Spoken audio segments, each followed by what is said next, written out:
இயேசு கிறிஸ்துவின் இடையினைற்ற நாமத்தில் உங்கள் அனைவரையும் வாழ்த்துவதில் மிக்க மகிழ்ச்சி அடைகிறேன். ஆண்டவராகிய இயேசு கிறிஸ்து சிலுவையில் முடிந்த இரண்டாவது வார்த்தையை குறித்து நாம் சிந்திப்பதற்கு ஆயத்தப்படுகிறோம். ஜெபத்தோடு கூட இருந்தால் ஆண்டவர் இந்த வார்த்தைகளை ஆசீர்வதித்து கொடுப்பார். ஆண்டவர் சிலுவையில் முடிந்த இரண்டாவது வார்த்தை லூக்கா எழுதின நற்செய்தி நூல் 23வது அதிகாரம் 43வது வசனம். இன்றைக்கு நீ என்னுடனே கூட பரதீசில் இருப்பாய். இயேசுநாதர் சிலுவையில் தனித்து அல்ல, 2 கல்வர்கள் மத்தியில் சிலுவையிலே தொங்கினார் என்று பரிசுத்த வேதாகமம் சொல்லுகிறது. அதுல 2 பேரும் கல்வர்கள் என்று சொன்னாலும் அந்த கல்வர்களை குறித்து நாம் அறிந்திருக்க வேண்டியது, அன்றைய நாட்களில் ரோம அரசுக்கு எதிராய் கிளர்ச்சி எழுப்புகிற எல்லாரையும் கல்வர்கள் என்று சொல்லி அவர்கள் கைது செய்தார்கள். புரட்சியாளராய் இருக்கலாம், கிளர்ச்சி செய்தவர்களாய் இருக்கலாம், அல்லது பிரச்சனைக்கு வழிவகுத்தவர்களாய் இருக்கலாம். எப்படி ஆயினும் அங்கே இயேசுநாதர் தவறு செய்யாதவராய் சிலுவையிலே தொங்க இந்த 2 பேரும் தங்களுக்குள் தவறு செய்தபடியால் சிலுவையிலே தொங்கிக் கொண்டிருக்கிறார்கள் என்று பரிசுத்த வேதாகமம் மிக தெளிவாய் சொல்லப்பட்டிருக்கிறது. 2 கல்வர்களை குறித்து சொல்லப்பட்டிருக்கிற வார்த்தை என்பது, ஒருவர் டிஸ்மஸ், இன்னொருவர் கஸ்டஸ். நிக்கதேமு சுவிசேஷம் என்று சொல்லப்படுகிற அந்த வரலாற்று புத்தகத்திலே மிக தெளிவாய் சொல்லப்பட்டிருக்கிறது. இதிலே டிஸ்மஸ் என்பவர் ஆண்டவரோடு கூட பரதீசில் சொன்னதாய் சொல்லப்படுகிறது. இப்படி இருக்கின்ற சூழ்நிலையில் ரோம பேரரசின் ஆதிக்கம் நிறைந்த அந்த நாட்களில் அவர்கள் சிலுவையிலே அறையப்படவும் இயேசுவோடு கூட பேசின அந்த அனுபவங்களை தான் நாம் பரிசுத்த வேதாகமத்திலே பார்க்கிறோம். ஒருவர் இயேசுநாதரை இகழ்ந்து பேச, இன்னொருவர் உம்முடைய ராஜ்யத்தில் வருகின்ற பொழுது அடியேனை நினைத்தருளும் என்று சொல்ல இயேசுநாதருடைய வார்த்தை மிக தெளிவாய் துணித்தது, இன்றைக்கு நீ என்னுடனே கூட பரதீசில் இருப்பாய். ஆண்டவரை நம்பி அவரை சார்ந்து வாழ்கிற ஒருவரும் கைவிடப்படுவதில்லை என்பதை இந்த வார்த்தைகள் நமக்கு மிக தெளிவாய் கற்றுக் கொடுக்கிறது. ராஜா ஒருவர் வேட்டைக்காக தன்னுடைய போர் வீரர்களை அழைத்துக் கொண்டு காட்டுப்பகுதிக்கு சென்றார்.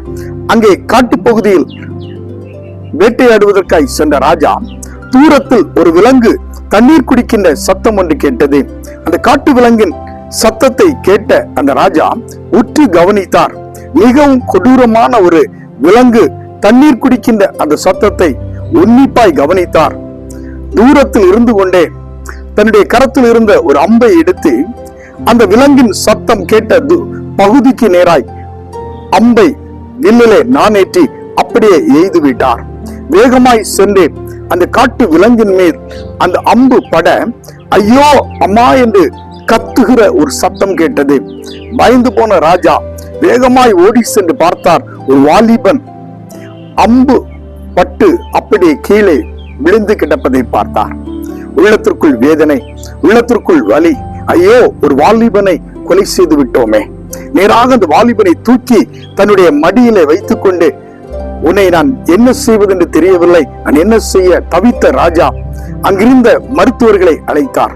அப்பொழுது வாலிபன் சொன்னான், நான் மரணத்தின் விளிம்பிலே இருந்து கொண்டே இருக்கிறேன், நான் பிழைப்பது கடினம், ஆனால் ஒன்று செய்யுங்கள், என்னுடைய தாய் தகப்பன் சற்று தொலைவிலே உட்கார்ந்து இருக்கிறார்கள், அவர்களுக்கு குடிப்பதற்கு தண்ணீர் எடுப்பதற்காக குடத்தை எடுத்துக் கொண்டு வந்தேன். குடத்திலே தண்ணீரை நிரப்பின அந்த சத்தம் உங்களுடைய காதுகளிலே ஏதோ விலங்கு தண்ணீர் குடிப்பதை போன்ற ஒரு சத்தத்தை எழுப்பினது. இப்பொழுது அவர்கள் தண்ணீர் தாகத்திற்காய் உட்கார்ந்திருப்பார்கள். என்னுடைய நிலைமையை சொல்லி இந்த தண்ணீரை கொண்டு என்னுடைய பெற்றோருக்கு கொடுங்கள் என்று சொன்னார்.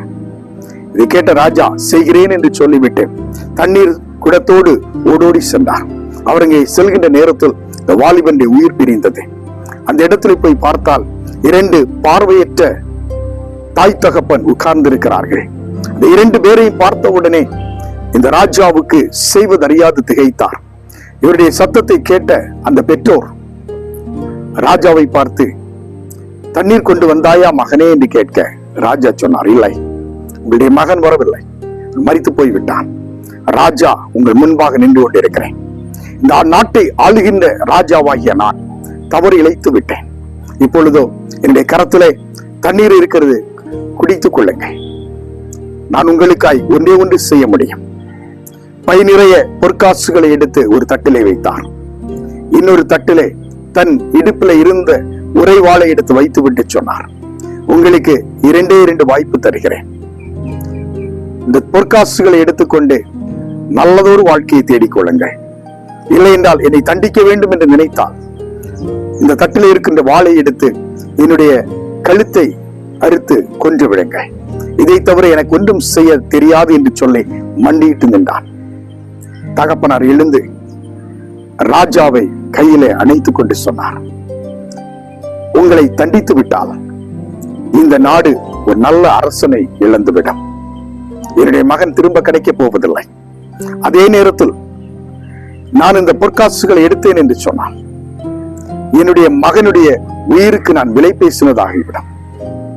இந்த நாடு நல்ல அரசனை இழந்துவிடவும் கூடாது. என்னுடைய மகனுடைய உயிர் விலை பேசப்படவும் கூடாது. நான் உங்களை மனப்பூர்வம் மன்னித்து விடுகிறேன். இந்த நாட்டிலே நல்ல ஒரு அரசன் தேவை. நீங்கள் தொடர்ந்து ஆட்சி செய்யுங்கள். நாங்கள் எங்கள் பாதையிலே செல்கிறோம் என்று அந்த தகப்பனார் சொன்னார்.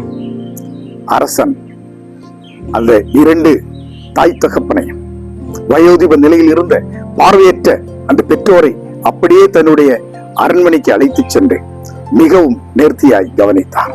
எனக்கு அன்பானவர்களே, ஆண்டவருடைய சமூகத்தில் இருக்கிற நாம் நம்முடைய வாழ்க்கையிலும் நாம் செய்ய வேண்டிய ஒரே ஒரு காரியம், முதல் வார்த்தையில ஆண்டவர் சொன்னார் மன்னிப்பு. 2வது வார்த்தையிலே இதே மன்னிப்பையும் ஆண்டவர் கொடுத்து அவர்களுக்கு பரதேசின் வாழ்வையும் கொடுத்தார் என்று சொல்லி நாம் பார்க்கிறோம். இந்த கள்வன் பரதேசின் வாழ்வை பெற்றுக் கொண்டதை போல இங்கே இந்த அரசனுக்கு மன்னிப்பு ஒரு பக்கம் பெற்றோர் கொடுத்தாலும் அரண்மனையில் வாழுகின்ற ஒரு அனுபவத்தை அந்த பெற்றோருக்கு இந்த அரசன் கொடுத்தார். இயேசுநாதர் நமக்கு மன்னிப்பை கொடுப்பவர் மட்டுமல்ல, நம்ம நித்திய வாழ்விற்கு நேராய் அழைத்து செல்கிறவர் என்பதை நாம் மறந்து போக கூடாது. அந்த கள்வன் ஆண்டவருடைய சமூகத்திலே கேட்ட ஒரே ஒரு வார்த்தை இதுதான், உமக்கென்று ஒரு ராஜ்யம் இருக்கிறது, உண்மை நான் அறிந்திருக்கிறேன், நீ பாவம் செய்யாதவர் என்பதை நான் அறிந்திருக்கிறேன், என்னுடைய மனசாட்சியின்படி நீர் குற்றமற்றவர், உம்முடைய சமூகத்திலே நான் வேண்டுகிற வேண்டுதல் ஒன்றே ஒன்றுதான், உம்முடைய ராஜ்யத்திலே நீர் வருகின்ற பொழுது அடியேனை நினைத்தருளும். ஆண்டவர் அதை நிறைவேற்றி கொடுத்தார். இன்று நம்முடைய வாழ்க்கையில் இயேசுநாதருடைய அந்த அனுபவங்கள் நமக்குள் வர வேண்டும். குறிப்பாக ஒரு சில வசனங்களை உங்களுக்கு நினைவுபடுத்துகிறேன். அதன் வழியாக அந்த கள்வன் பெற்றுக்கொண்ட அனுபவத்தை நாமும் பெற்றுக்கொள்ள வேண்டும் என்று ஆண்டவர் விரும்புகின்றார். யோவான் எழுதின நற்செய்தி நூல் 10வது அதிகாரம் 10வது வசனத்திலே, நானோ அவைகளுக்கு ஜீவன் உண்டாயிருக்கவும் அது பூரணப்படவும் வந்தேன் என்று சொல்லுகிறார். கள்வன் ஆண்டவரிடத்தில் வேண்டின ஒரே ஒரு விண்ணப்பம், உம்முடைய ராஜ்யத்தில் வருகின்ற பொழுது அடியேனை நினைத்தருளும். இந்த விண்ணப்பத்திற்கு ஆண்டவர் பதில் கொடுக்கின்ற பொழுது, என்னிடத்தில் வருகிறவனை நான் புறம்பே தள்ளுவதில்லை என்று சொல்லுகிறார். அந்த வார்த்தை தான் அந்த கள்வனை பரதேசிற்கு நேராய் அழைத்து சென்றது என்பதை நாம் மறந்து போக கூடாது. யோவான் எழுதின நற்செய்தி நூல் 14வது அதிகாரம் 6வது வசனத்திலே, நானே வழியும் சத்தியம் ஜீவனமாய் இருக்கிறேன் என்று சொல்லுகிறார். ஆண்டவரை தவிர ஒருவராலும் இந்த பரலோக ராஜ்யத்திலே சொல்ல முடியாது. ஆனால் இயேசு கிறிஸ்துவின் வழியாய் நம் ஆண்டவருடைய சமூகத்திலே அவருடைய ராஜ்யத்திற்குள் செல்ல முடியும் என்பதை நாம் இந்த பகுதியின் வழியாய் அறிந்து கொள்ள முடிகிறது.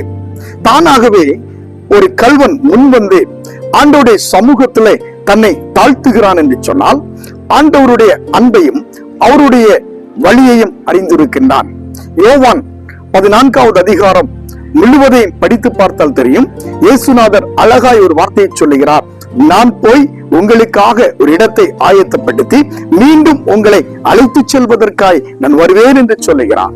அந்த வார்த்தை அந்த கள்வனுடைய உள்ளத்திற்குள் பேசியிருக்க வேண்டும் என்று நான் சொல்ல முடியும். ஏனென்றால் ஆண்டவரை அறிந்திராத ஒருவன் இந்த வார்த்தையை சொல்ல முடியாது.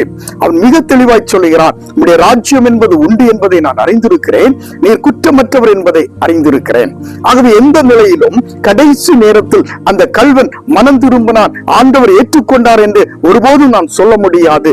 ஏனென்றால் அந்த மனிதன் மிக தெளிவாய் சொல்லுகிறார், உம்முடைய ராஜ்யம் என்பதை நான் அறிந்திருக்கிறேன், உம்முடைய ராஜ்யத்தில் வருகின்ற பொழுது என்னை நினைத்தருளும் என்ற அந்த வேண்டுதல் என்பது சிறு வேண்டுதல் தான். எத்தனை பேர் ஆண்டவரிடத்தில் வேண்டுதல் செய்திருப்பார்கள். ஆனால் இந்த சிறு வேண்டுதலை ஆண்டவர் ஏற்றுக்கொண்டார் என்றால் அவருடைய உள்ளத்தை ஆண்டவர் அறிந்திருக்கிறார். அந்த கள்வனுடைய வேண்டுதலுக்கு இணங்க ஆண்டவர் பரதேசின் வாழ்வை அவனை கொடுத்திருக்கிறார் என்று சொன்னால் மனிதன் முகத்தை பார்க்கலாம், ஆண்டவர் உள்ளத்தை காண்கிறார் என்பதை இடத்திலே அவர் தெளிவுபடுத்துவதை நாம் காண முடிகிறது. குறிப்பாக இயேசுநாதர் அந்த கல்வனுடைய வேண்டுதலை ஏன் ஏற்றுக்கொண்டார் என்ற ஒரு முக்கியமான ஒரு கட்டத்திற்குள்ளாய் நாம் நிற்கிறோம். ஏன் ஆண்டவர் ஏற்றுக்கொண்டார்? எத்தனையோ பேர் ஜெபித்திருக்கிறார்கள், எத்தனையோ பேர் வேண்டுதல் செய்திருக்கிறார்கள். குறிப்பாக சிலுவையிலே நின்று கொண்டு எல்லாரும் சபிப்பார்கள், வேதனையால் கதறுவார்கள். ஆனால் இயேசுநாதர் அப்படி செய்யவில்லை. அதையும் அந்த கல்வன் கவனித்துக் கொண்டிருக்கிறார். எல்லாரும் சபிக்கிற நேரத்தில் இயேசுநாதர் மன்னிப்பை கொண்டிருக்கிறார். அதையும் அந்த கல்வன் கவனித்துக் கொண்டிருக்கிறார். எல்லாவற்றிற்கு மேலாக அந்த கல்வன் இயேசு கிறிஸ்து கடவுளுடைய குமாரன் என்பதை அவன் அறிந்திருந்தான்.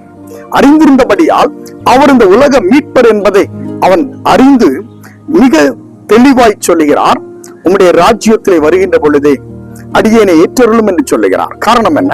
இயேசு கிறிஸ்து மேசியா என்பதை அந்த கல்வன் அறிந்திருந்தான். இன்னொரு பக்கத்திலே இயேசுநாதர் இறை சாயலில் இருக்கிறார். மனித சாயலில் இருந்தாலும் கடவுளுடைய சுபாவங்கள் அவருக்குள் இருக்கிறது. அவருக்கென்று ஒரு ராஜ்யம் இருக்கிறது. அவர் இந்த உலகத்திற்குரியவர் அல்ல. இன்னொரு ராஜ்யத்தை கட்டி எழுப்பவும் அங்கு எல்லாரையும் சேர்த்துக் கொள்வதற்காய் இந்த உலகத்திலே வந்தார் என்பதையும் அவர் அறிந்திருக்கிறார். இது மட்டுமல்ல, அவர் வழியாய்த்தான் எல்லாரும் ஆண்டவருடைய சமூகத்திலே சேர முடியும் என்பதையும் இந்த கல்வன் உணர்ந்திருக்கிறான். இது எல்லாவற்றிற்கும் மேலாய் ஆண்டவர் இந்த உலகத்தின் ராஜ்யத்தை கட்டி எழுப்புவதற்காய் வரவில்லை. அதற்கு மாறாக தேவராஜ்யத்தை கட்டி எழுப்புவதற்காய் வந்திருக்கிறார் என்பதை இந்த கல்வன் உணர்ந்தபடியால் இதை ஆண்டவரிடத்தில் அவன் தெரியப்படுத்த, உடைய ராஜ்யத்தை குறித்து நான் அறிந்திருக்கிறேன், உடைய ராஜ்யத்தில் வருகின்ற பொழுது எனக்கு ஒரு இடம் தாரும் என்று வேண்டின அந்த வேண்டுதலை ஆண்டவர் கேட்டார் என்பதை நாம் மறந்து போக கூடாது. எல்லாவற்றிற்கும் மேலாக அவன் தன்னுடைய பாவத்தை ஆண்டவரிடத்தில் அறிக்கை செய்தான் என்பதை நாம் மறந்து போக கூடாது.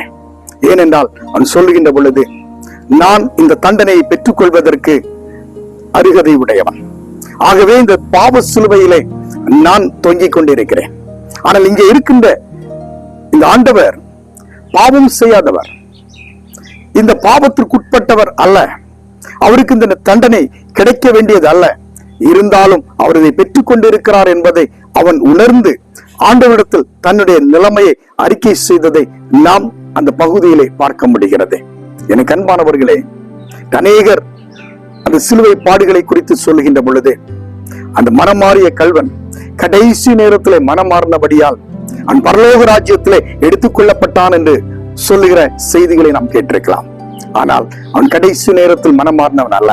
தன்னுடைய நிலையை சொல்லுகிறான். உடனிருக்கின்ற அந்த கல்வனுடைய நிலைமையை சொல்லுகிறான்.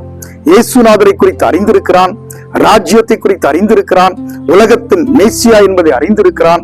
எல்லாவற்றுக்கு மேலாக தன்னுடைய பாவத்திற்கேற்ற அல்லது தவறுக்கேற்ற தண்டனையை நான் பெற்றிருக்கிறேன், இவர் தவறு செய்யாதவர் என்பதை உணர்ந்திருக்கிறான்.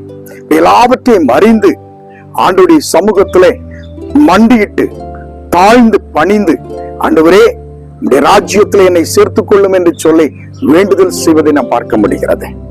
திடீரென்று மனம் மாறினவன் அல்ல, எல்லாவற்றையும் அறிந்திருந்தவன். எனக்கு அன்பானவர்களே, ஆண்டவர் முகத்தை பார்ப்பவர் அல்ல, உள்ளத்தை காண்கிறவர். இந்த திடீரென்று மனம் மாறி பரலோக ராஜ்யத்திற்கு செல்லலாம் என்று நினைக்கிற எத்தனை பேர் இருக்கிறார்கள்? அந்த பகுதியை நன்றாய் படித்தால் தெரியும். அவன் பரலோக ராஜ்யத்திற்கு செல்லவில்லை, பரதேசில் இருப்பாய் என்று சொல்லுகிறான். பரதேஸ் என்றால் ஆத்துமாக்கள் இளைப்பாறுகின்ற இடம். எப்படி ஆயினும் இயேசு கிறிஸ்து எங்கே இருக்கிறாரோ அங்கே இவனுக்கு ஒரு இடம் கிடைக்கிறது என்றால் இதைவிட மேலான பாக்கியம் உலகத்திலே இல்லை. நீங்களும் நானும் ஆண்டவருடைய சமூகத்தில் நிற்கிறோம். மனம் மாறுவதற்காய் அழைக்கப்படுகிறோம். ஆண்டவருடைய அன்பை ருசித்து பார்ப்பதற்காய் அழைக்கப்படுகிறோம். எந்த நிலையிலும் ஆண்டவருடைய அன்பை விட்டு தூரமாய் செல்லாதபடி ஆண்டவருக்குள் பலன் கொண்டு அவருடைய நாமத்தை மகிமைப்படுத்தி நம்மை தாழ்த்தி அவருடைய இரக்கத்தை பெற்று அவருடைய கிருபையினால் அவருடைய ராஜ்யத்திலே ஒரு இடத்தை பெற்றுக் கொள்வதற்கு நம்மை தகுதிப்படுத்துவோம். நம்முடைய குறைவுகளை ஆண்டவரிடத்தில் சொல்லி அதை நிவர்த்தியாக்கி ஆண்டவருடைய அன்பை நாம் பெற்றுக்கொண்டு ஆண்டவரோடு கூட முன்னேறி செல்வோம். ஆண்டவர் தாமே உங்கள் அனைவரையும் ஆசீர்வதித்து வழி நடத்துவாராக. ஒரு நிமிடம் கண்களை மூடி ஆண்டவரை நோக்கி ஜெபிப்போம். இரக்கம் நிறைந்த எங்கள் பரலோகத்தின் நல்ல ஆண்டவரே, உடைய சமூகத்தில் நின்று கொண்டு நோக்கி பார்த்து ஜெபிக்கிறோம். சிலுவையிலே மொழிந்த இரண்டாவது வார்த்தை, உடைய ராஜ்யத்தில் வருகின்ற பொழுது அடியேனை நினைத்தருளும் என்று சொன்ன பொழுது, நீ இன்று என்னுடனே கூட பரதீசில் இருப்பாய் என்ற ஒரு நம்பிக்கையின் வார்த்தை ஆண்டவர் கொடுத்தபடியால் நம்மை துதிக்கிறோம். நீர் கொடுத்த அந்த நம்பிக்கையின் வார்த்தைக்காக ஆண்டவரே உமக்கு நன்றி செலுத்துகிறோம். அதோடு நாங்கள் நின்று விடாதபடி ஒவ்வொரு நாளும் ஆண்டவருடைய சமூகத்திலே நாங்கள் எங்களை தாழ்த்தவும், எங்களுடைய தவறுகளை ஒத்துக்கொண்டு ஆண்டவரோடு ஒன்றித்து வாழவும், நம்முடைய ராஜ்யத்திலே நாங்களும் தகுதி உள்ளவர்களாய் மாறுவதற்கு ஆண்டவர் எங்களை கிருபை செய்ய வேண்டுமா நாங்கள் ஜெபிக்கிறோம். உம்முடைய கிருபையினாலும் இரக்கத்தினாலும் தொடர்ந்து நாங்கள் முன்னேறி செல்லவும், உம்முடைய அன்பை ருசி பார்க்கவும் ஆண்டவர் கிருபை செய்யும்.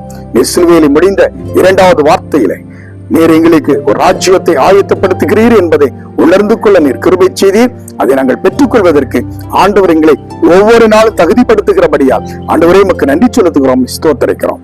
தொடர்ந்து உடைய சமூகத்தினர் தாழ்த்துகிறோம். இந்த வார்த்தைகளை கேட்ட அனைவரும் உமக்குள் பலன் கொண்டு முன்னேறி செல்ல ஆண்டவர் கிருபை செய்யும்.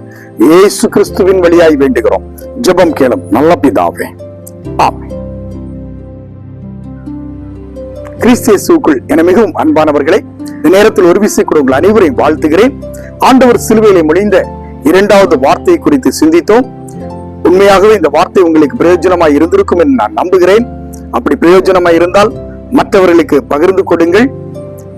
அநேகருக்கு இது பிரயோஜனமாய் இருப்பதற்கு இது மிகவும் உதவியாய் இருக்கும். இந்த வார்த்தை உங்களுக்கு புரிவதற்காக மிக லகுவாக நான் சொல்லி இருக்கிறேன். இன்னும் வேதத்தை ஆராய்ந்து படியுங்கள். அநேக கருத்துக்களை, ஆண்டவருடைய ரகசியங்களை ஆண்டவர் உங்களை கற்றுக் கொடுப்பார். அவற்றை உணர்ந்து இன்னும் அதிகமாய் புரிந்து கொள்வதற்கு நீங்கள் முயற்சி செய்யுங்கள். ஆண்டவர் உங்களை ஆசீர்வதிப்பார். மீண்டும் அடுத்த காணொளியிலே மூன்றாவது வார்த்தையை குறித்து உங்களோடு நான் பேச இருக்கிறேன். அதற்காக ஜெபித்துக் கொள்ளுங்கள். ஆண்டவர் உங்கள் அனைவரையும் ஆசீர்வதிப்பாராக. குறிப்பாக இந்த வார்த்தைகள் உங்களுக்கு பிரயோஜனமாக இருந்தால் மற்றவர்களுக்கும் பகிர்ந்து கொள்ளுங்கள். அவர்களும் அதை பிரயோஜனப்படுத்தட்டும். ஆண்டவர் உங்களை ஆசீர்வதிப்பார். ஆமென்.